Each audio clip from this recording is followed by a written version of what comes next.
CBS 라디오 김현정의 뉴스 쇼. 빚을 탕감해줘서 국민들을 행복하게 해준다는 국민행복기금. 박근혜 대통령의 대표 공약이었죠. 국민행복기금이 오늘 출범합니다. 1억 원 이하의 빚을 6개월 이상 연체한 사람이 대상이고요. 정부가 원금의 최대 70%까지 대신 갚아줍니다. 지금 뭐 환영의 소리도 있지만 반발도 만만치가 않은데요. 이분은 반발할 이유가 없다고 말을 합니다. 무슨 얘기일까요? 들으면서 여러분 생각 좀 해보십시오. 재윤경 에듀머니 대표 연결이 되어 있습니다. 재윤경 대표님 안녕하세요. 네, 안녕하세요.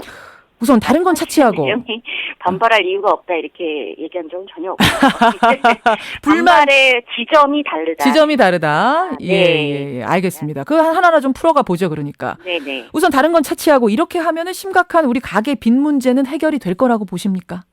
전혀 그렇지 않죠. 사실 이거 그 국민행복기금의 가장 큰 문제가 사실은 이건 기존에도 있어 왔던 캠코에서 진행했던 그 신용회복 프로그램의 연장선입니다. 그래서 굉장히 이것이 새로운 프로그램이고 무슨 마치 빚을 엄청난 수준으로 탕감해준다라고 과대 포장돼서 광고되고 있다는 게 좀 문제라는 거죠. 이명박 정부에서 하던 것을 이름만 바꾼 것에 불과하다? 네네. 그래서 사실 신용회복 프로그램이라고 해서요. 예. 이전에도 캠코에서 사실은 이제 은행이나 금융권의 부실 채권을 매입을 해서 싸게 매입합니다. 그러니까 100만 원짜리 채권이면 예를 들면은 뭐 한 8% 그래서 뭐 8만 원 주고 사는 거죠. 그래서 그거를 채무자에게 채무를 좀 조정해주고 나머지 뭐 한 50%를 돌려받는다. 그럼 뭐 캠코도 한 42만 원 정도 남는 거 아닙니까? 그렇게 사실은 신용회복 프로그램을 진행해 왔고요. 예. 한마디로 그 금융권에서 캠코에게 뭔가 이렇게 채권을 팔 때는 도저히 이거는 내가 회수를 못하겠다라고 했던 부실 채권들이겠죠. 그래서 그거를 이제 캠코에 넘겨서 캠코가 사실은 뭐 채무를 감면해 준다고는 했지만, 그래도 그 매입 가격에 비해서는 좀 남는 장사를 해왔다. 그때 남은 돈을 가지고 사실은 이 국민행복기금을 출범시킨 겁니다. 그럼 그 말씀은 네네. 그때보다 더 뭐 크게 확대된 건 없다 이런 말씀. 효과가 이 정도로는 더 뭐 없을 것이다 이런 말씀으로 들리기도 하네요. 그러니까 사실은 그때는 기금의 규모가 그렇게 크지 않았고, 그리고 이제 그 대상도 사실 그 좀 아주 많이 제한적이었고요. 그래서 굉장히 이렇게 오래된 채권만 대상이었는데, 뭐 그 선거 공약 기간에는 322만 명을 대상으로 하고, 그리고 뭐 18조 원 정도의 규모를 들여서 대대적으로 하겠다라고 한다면 그때 진행했던 프로그램을 좀 더 확대하겠다라는 의미에서 뭐 좀 더 상황을 지켜볼 수 있겠다라고 생각은 했었죠.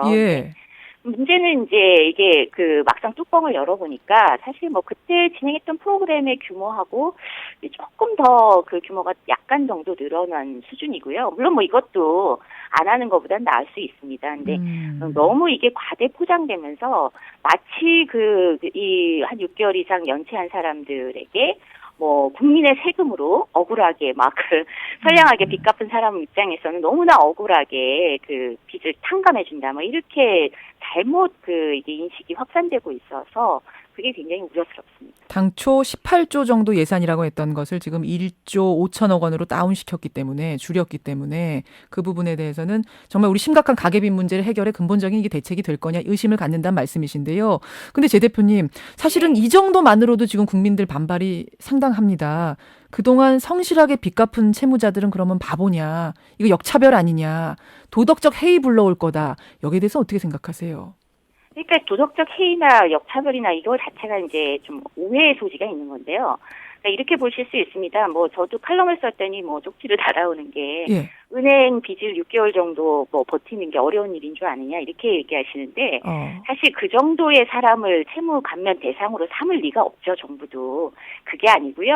다중 채무자고 저소득층입니다. 사실 이미 빚을 못 갚을 수밖에 없는 상황에서 여러 가지의 채무, 거기에는 뭐 은행 채무도 있겠지만 카드사, 그다음에 캐피탈, 그리고 대부업체까지 이렇게 여러 개의 대출을 갖고 있으면서 한 달 중 수도 없이 채권 추심에 노출되어 있는 분들입니다. 빚 갚아라 이 추심을 계속해서 여러 군데서 받고 있는, 그게 다 확인이 되나요? 정부가 다 따져서 빌려주. 그 다중 채무자임을 사실 전제로 하고, 그리고 저소득층이고, 그러니까 한 6개월 정도 여러 개의 채무를 갚지 못해서 그 지독한 그 채권 추심에 사실은 어쩔 수 없이 그대로 당할 수밖에 없었던 채무자라면 이거는 못 갚는 거죠. 도덕적으로 뭐 의도적으로 회피하고 있다. 이렇게 보기는 좀 어렵습니다. 일단 그걸 꼼꼼히 체크할 거다. 그리고 이렇게 해서 돈을 탕감 받으면 그 사람에게 어떤 페널티랄까요? 좀 불이익이 갑니까?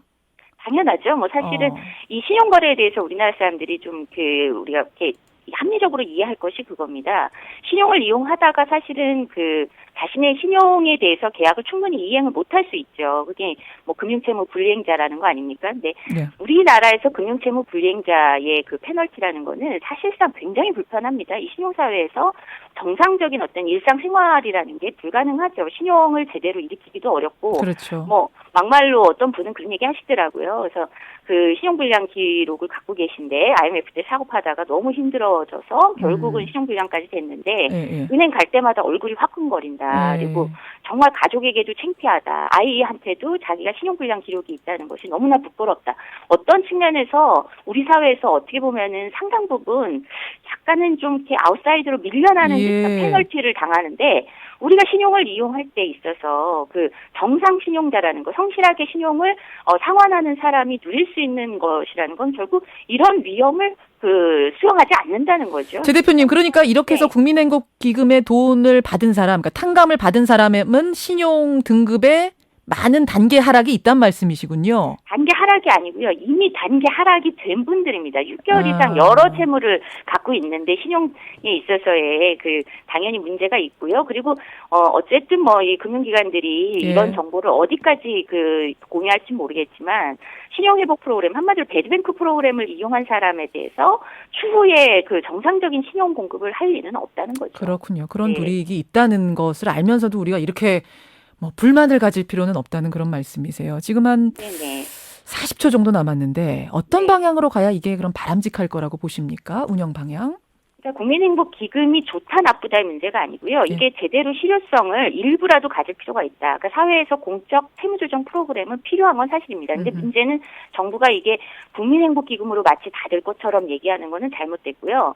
사실 이번에 감면 대상에 포함되시는 분들은 30% 50% 정도 빚을 남겨서 이렇게 계속 갚아야 되는데 그것도 못 갚을 분들이 굉장히 많습니다. 이런 분들은 사실은 법원에서 통합도산법으로 파산 면책시켜줘야 되는 대상이거든요. 20초 나왔습니다. 네, 여러 가지 사실은 채무 조정 프로그램하고 같이 종합적으로 해야지 이 국민행복기금으로 가계빚을 전부 다 해결할 수 있다. 이건 지나치게 과장된 얘기라는 겁니다. 알겠습니다. 여기까지 오늘 말씀 듣죠. 최윤경 대표님 고맙습니다. 네, 고맙습니다.